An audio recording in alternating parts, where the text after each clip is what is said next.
bem, pessoal. Fazer silêncio, sentar cada um dos seus galhos, olhar para frente, prestar atenção aqui.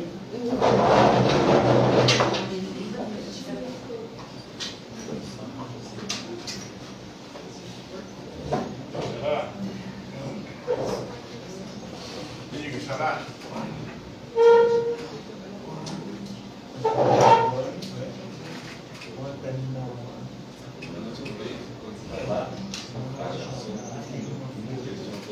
Gente, não seria freira. Vamos ser estudar. Vestibular, faculdade. Não viu aquela freira que tropeça a faixa? Então, pessoal, vamos lá. Na aula de hoje vamos falar de um filósofo chamado Henri David Thoreau. Ele que viveu aí de 1817 a 1862, portanto no século XIX, e é um grande defensor do individualismo.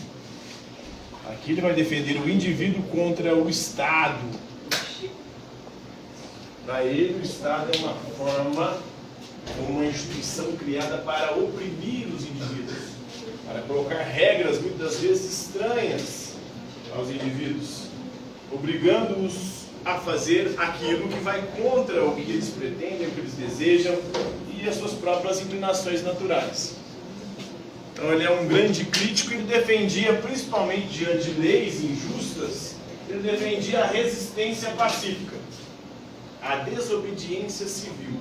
Ele vai acabar inspirando vários movimentos posteriores, por exemplo, o movimento das sufragistas, das mulheres que defendiam o voto feminino na Inglaterra. Elas desobedeceram à lei de forma pacífica, fizeram seus protestos, suas manifestações, as suas greves no Reino Unido e acabaram conquistando o direito de voto. Outro indivíduo que usou os princípios de Henri David Thoreau foi o Mahatma Gandhi, que ajudou na libertação da Índia. Ele fazia os seus movimentos sociais, políticos, de forma pacífica. Ele até dá um nome para isso em sânscrito, né? Que é a língua sagrada do hinduísmo, a religião dos indianos, a religião predominante na Índia, que é a não violência, que é a resistência pacífica, que é a desobediência civil sem recorrer à violência.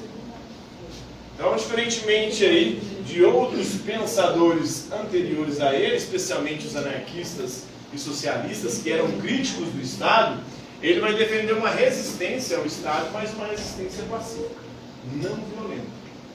Então, o povo se organizar e desobedecer às leis, principalmente às leis injustas, às leis ilegítimas, como, por exemplo, a lei da escravidão. A escravidão no século XIX era legal, estava na lei em muitos países. Essa lei é injusta, é incorreta, é ilegítima. Portanto, é preciso resistir a esse tipo de legislação.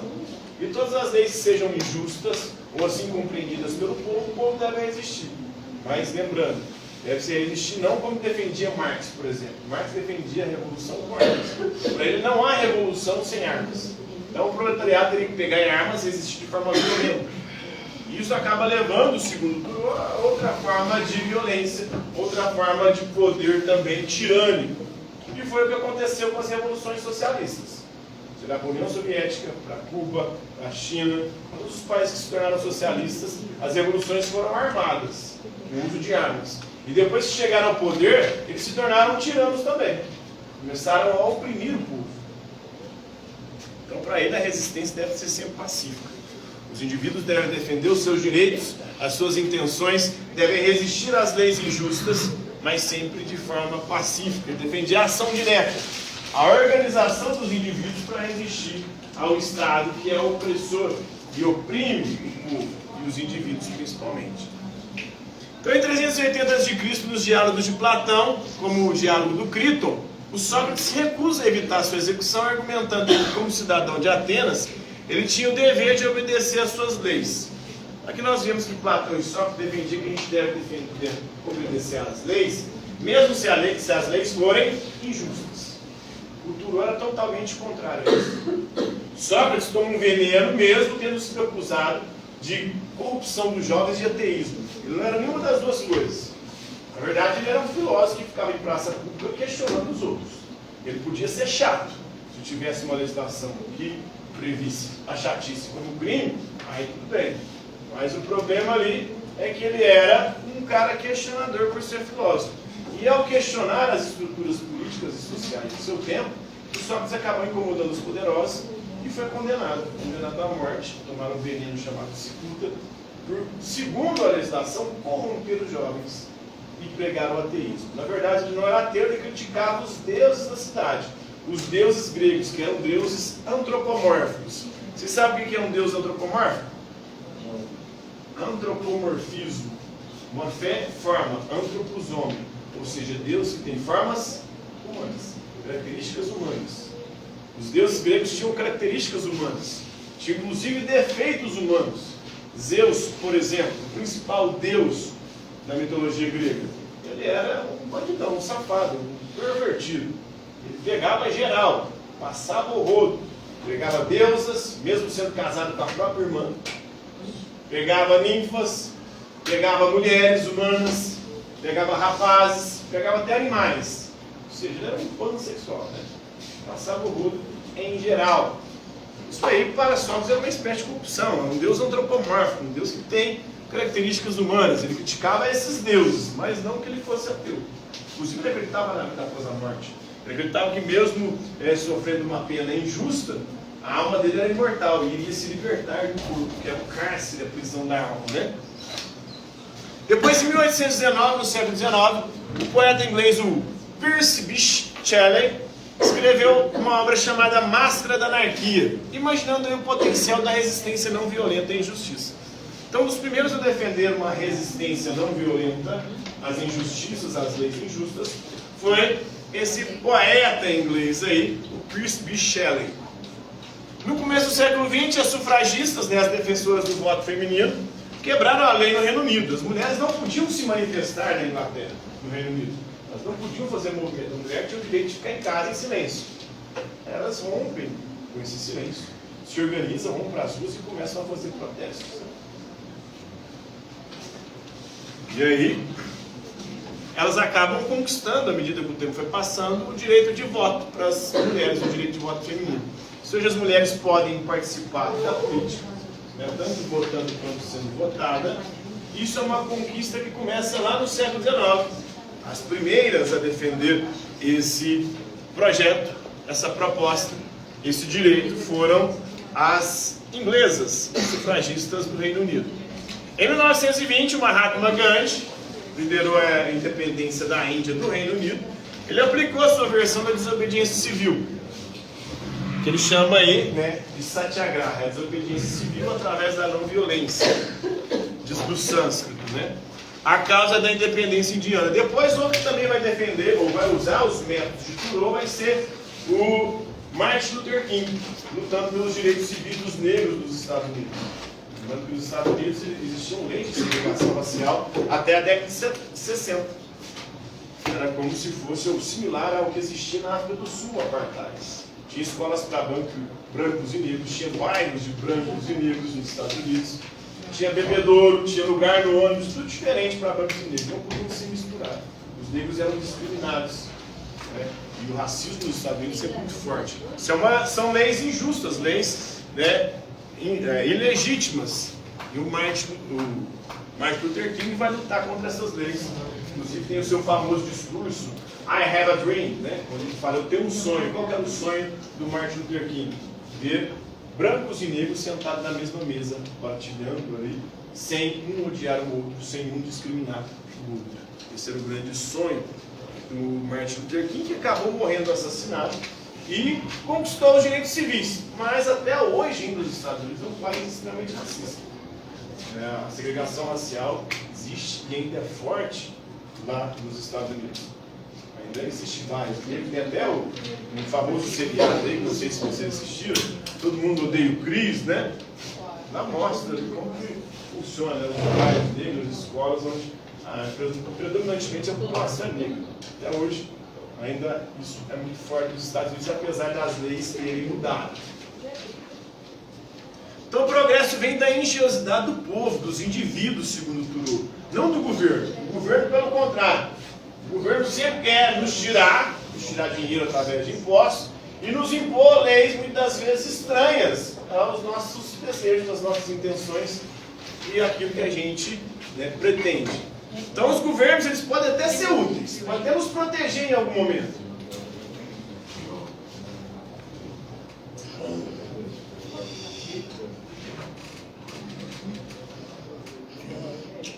Você odeia?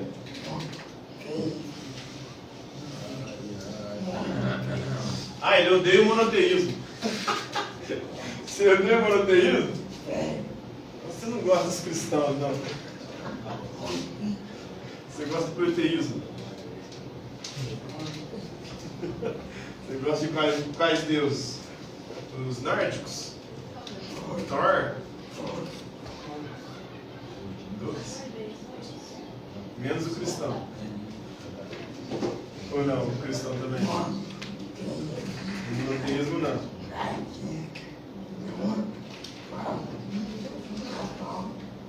É o quê? Ah, bagunça total, sim. O monoteísmo é bem complicado, né? Porque são religiões exclusivistas, dogmáticas, que por conta de sua crença acabam de... O monoteísmo, ele referendou, por exemplo, a escravidão. Ele defende dogmas e verdades religiosas inflexíveis, e ele discrimina outras religiões, que considera as outras religiões heréticas, e aí persegue, como no caso da Idade Média com a Igreja Católica, a Inquisição. Lembrando que a Inquisição também não foi exclusividade da Igreja Católica. Depois da Reforma Protestante, quem mais vai matar a bruxa são os protestantes. A perseguição, a caça às bruxas é muito maior por parte dos protestantes. Na Idade Média não era tanto bruxa, eram mais hereges, pessoas que pensavam diferente que iam para a fogueira, pensavam diferente dos dogmas da igreja, como Giordano Bruno. Giordano Bruno defendia que existia diversos sóis, diversos planetas, com possibilidade de existir vida extraterrestre. Isso era considerado heresia, foi condenado à morte na fogueira. Joana d'Arc. Joana d'Arc foi mais uma perseguição política, queimada também na fogueira. Não foi muito bem uma perseguição por causa de bruxaria, apesar de que também acusaram ela de bruxaria, porque Joana d'Arc dizia que tinha visões, conversava com Jesus, com Deus, e que estava defendendo ali a França contra os ingleses. Foi mais ali.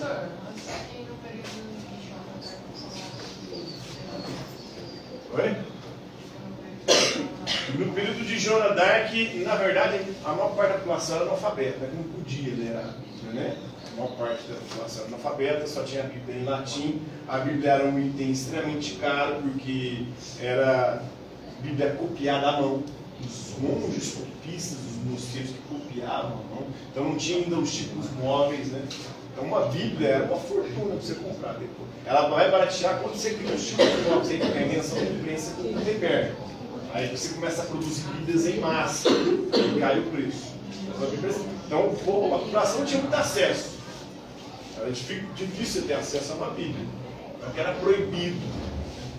Aí tem algumas seitas heréticas, como os valdenses ali, da Idade Média, que começam a escrever novamente a Bíblia, mas aí eles começam a dar outras interpretações diferentes da igreja, começam a ser perseguidos, começam a ser considerados heréticos, a igreja começa a tentar abafar esses movimentos. E aí cria uma série de mentiras também em relação a esses movimentos, dizendo que eles matavam criancinhas, é igual fizeram no Brasil, e fazem no mundo inteiro com o comunismo, né? Como visto como criancinha, não sei o que lá.